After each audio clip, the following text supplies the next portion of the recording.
Assalamualaikum warahmatullahi wabarakatuh. Hello everyone, perkenalkan nama saya Trisa Fitri dari kelas 12 IPA SMA Negeri 13 Tarulangun. Di sini saya akan mengerjakan tugas praktek saya dari Mapel Sejarah Indonesia, yaitu presentasi tentang peristiwa reformasi sampai sekarang ini. Awal masa reformasi terjadi pada tahun 1998 pada saat pemerintahan Presiden Soeharto. Dan masa reformasi ditandai dengan turunnya Presiden Soeharto dari kursi kepresidenan Republik Indonesia. Hal itu disebabkan oleh beberapa faktor. Salah satunya adalah karena sistem pemerintahan pada masa Orde Baru dirasa kurang pas oleh rakyat Indonesia. Maka dari itu, Presiden Soeharto dinyatakan turun pada tahun 1998. Sistem yang dianut sebelumnya pada masa Orde Baru adalah sistem otoriter dan sentralistik. Untuk otoriter itu sendiri adalah sistem pemerintahan di mana rakyat tidak memegang atas kekuasaan tertinggi. Dan sentralistik adalah sistem pemerintahan di mana hanya berfokus pada satu wilayah saja atau berpusat pada satu wilayah saja. Seperti kita ketahui bahwa pada saat pemerintahan Presiden Soeharto, semua pembangunan berpusat pada Pulau Jawa saja. Maka dari itu, kita dituntut untuk melakukan transmigrasi. As you know, Presiden Soeharto adalah dikenal sebagai Bapak Pembangunan Republik Indonesia karena beliaulah seluruh pembangunan terluas atau pembangunan yang paling kita rasakan sampai saat ini ada. Contohnya seperti jalan, infrastruktur, dan rumah sakit, juga adalah cikal bakal dari pembangunan Presiden Soeharto. Dan yang paling terasa atau yang paling dikenal adalah transmigrasi, di mana proses ini terjadi karena warga atau masyarakat di Pulau Jawa sudah terlalu banyak. Maka dari itu beliau membuka transmigrasi atau peluasan wilayah yang sangat besar. Salah satunya sampai ke daerah Pulau Sumatera. Mengapa transmigrasi? Karena pada saat itu wilayah Jawa sudah sangat banyak penduduknya. Pekerjaan sudah mulai sedikit, juga karena banyaknya pertumbuhan ekonomi atau kelahiran-kelahiran yang terjadi, maka dari itu menyebabkan krisis moneter juga. Dan transmigrasi terjadi beberapa tahap. Di tahap yang kedua, seperti kita ketahui, bahwa di situ termasuk ke dalam tenaga pendidikan yang menjadi transmigran ya. Ditandai dengan banyaknya guru-guru berdarah Jawa atau Medan di Indonesia, salah satunya di Provinsi Jambi. Mungkin di Provinsi Jambi guru-guru itu masuk pada tahun 1980-an ya. Untuk dan semenjak itu kita menganut sistem reformasi.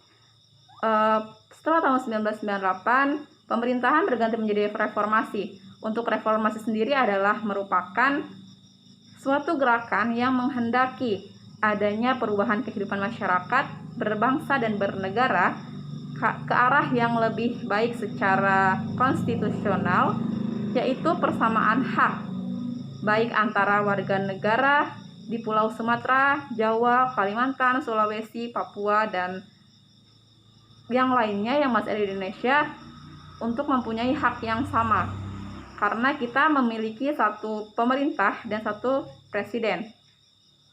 Maka dari situlah kita menghapuskan yang namanya pemerintahan otoriter dan sentralistik. Atas adanya pemerintahan dengan sistem otoriter dan sentralistik tersebut, masyarakat menginginkan adanya perubahan, yaitu reformasi.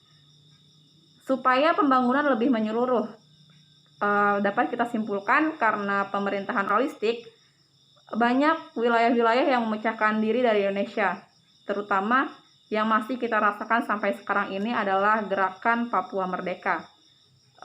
Mereka memisahkan diri dari Indonesia. Kenapa? Karena menurut saya mereka merasa seperti dinaktirikan, padahal kita berada dalam satu negara, dalam satu wadah dengan pemerintahan yang sama, dengan kepala negara yang sama, tapi mereka seperti diacuhkan. Maka dari situ mereka membuat gertakan. Ini serupa dengan hal yang terjadi pada tahun 1998 pada masa reformasi Presiden Soeharto. Mereka menuntut hak mereka menuntut keadilan, dan dari situ kita belajar bahwa memang hukum harus merata di Indonesia ya. Seperti yang kita ketahui, gerakan Papua Merdeka ini mereka ingin mendirikan wilayah atau negara mereka sendiri. Dan sekarang ini alhamdulillahnya pembangunan infrastruktur sudah merata sampai ke Papua, yang mana sekarang sudah ada jalan tol Trans Papua.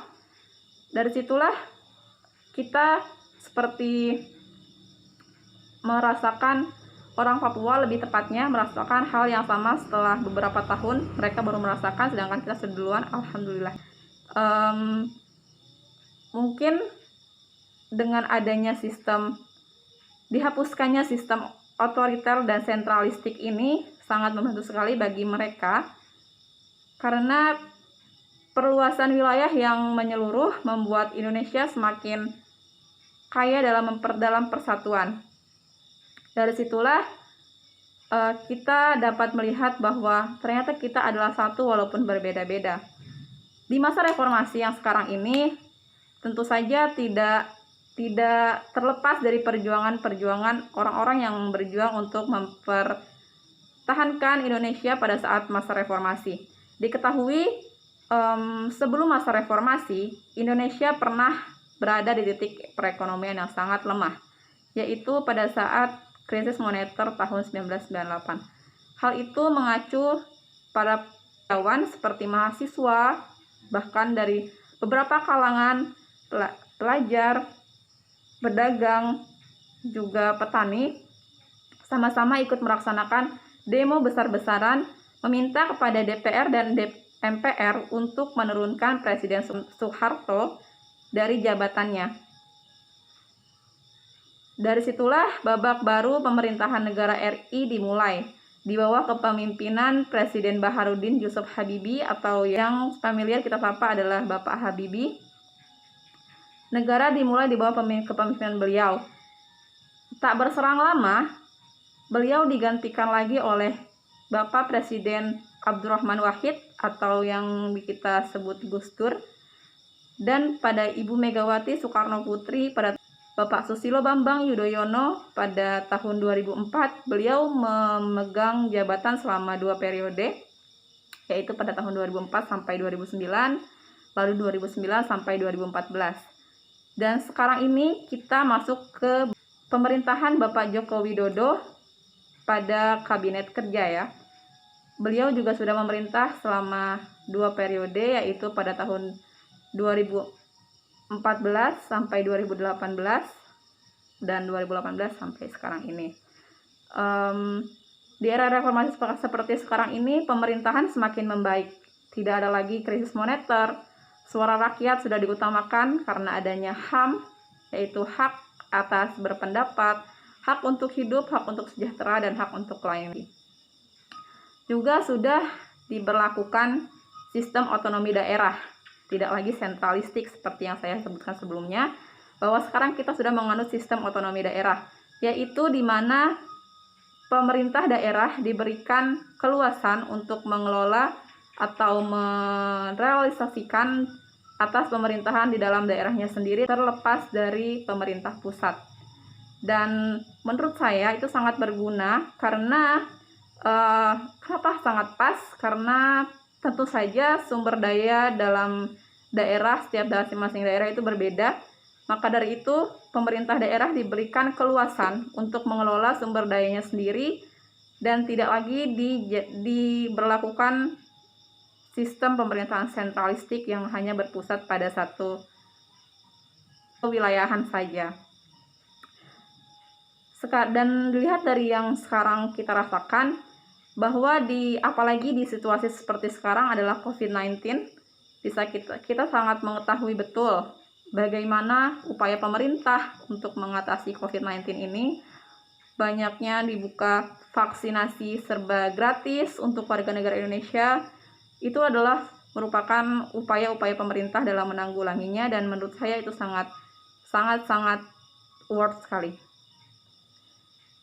Dan saya harap semoga dengan adanya sistem pemerintahan seperti sekarang ini, Indonesia menjadi lebih baik dari sebelumnya. Terlepas dari otoriter dan sentralistik, Indonesia semakin maju dan semakin jaya. Baiklah, terima kasih.